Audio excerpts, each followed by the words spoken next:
2003, awal kehancuran Saddam Hussein. Tiba-tiba ia dituduh Amerika dan sekutunya bahwa dia terlibat aksi teror 9/11 yang terjadi tahun 2001. Bahkan menuduh Irak punya senjata pemusnah massal. Saat itu Presiden George W. Bush pada 17 Maret 2003 meminta Saddam untuk mundur dari jabatannya dan keluar dari negara Irak. Kalau enggak, Irak akan menjadi medan perang. Dengan tegas, Saddam Hussein menolak permintaan Presiden Amerika itu. Mendengar responnya, Amerika tanggal 20 Maret langsung menginvasi dan menyerbu Irak dengan alasan akan menghancurkan senjata pemusnah massal dan mengakhiri pemerintahan Saddam Hussein. Pertempuran itu bisa dibilang sangat cepat. Hanya dalam waktu 1 bulan lebih saja, pasukan Amerika dan sekutu berhasil merebut ibu kota Irak, Baghdad. Dan Saddam Hussein pun berada dalam pelarian. Pada saat itu, banyak sekali propaganda yang membuat rakyat Irak terpecah belah.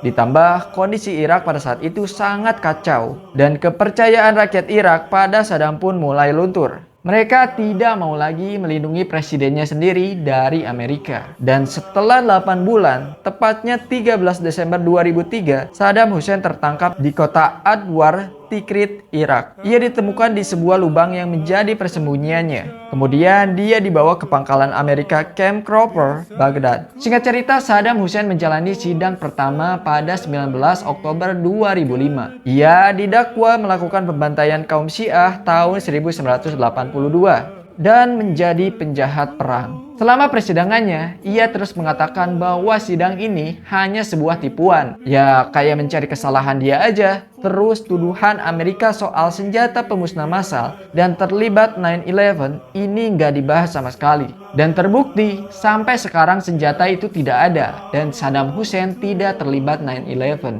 Tanggal 5 Oktober 2006, ia divonis hukuman mati dengan cara digantung. Dan apa yang dia katakan?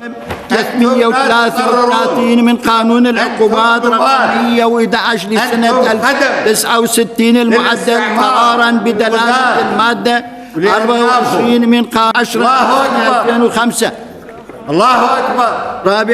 Saddam Hussein pun dieksekusi tanggal 30 Desember 2006. Rakyat Irak pada saat itu merayakan eksekusi Saddam Hussein. Mereka berpikir sudah terbebas dari penderitaan ini. Tapi setelah mereka ditinggalkan Saddam Hussein, Irak mengalami kemunduran. Seperti memulai lagi saja dari nol. Rakyat Irak pun baru sadar dan sangat menyesali kehilangan pemimpin yang benar-benar mencintai rakyatnya. Di mana terlihat ketika Presiden George W. Bush datang ke Irak tahun 2008, ia dilempari sepatu oleh jurnalis Irak pada saat itu.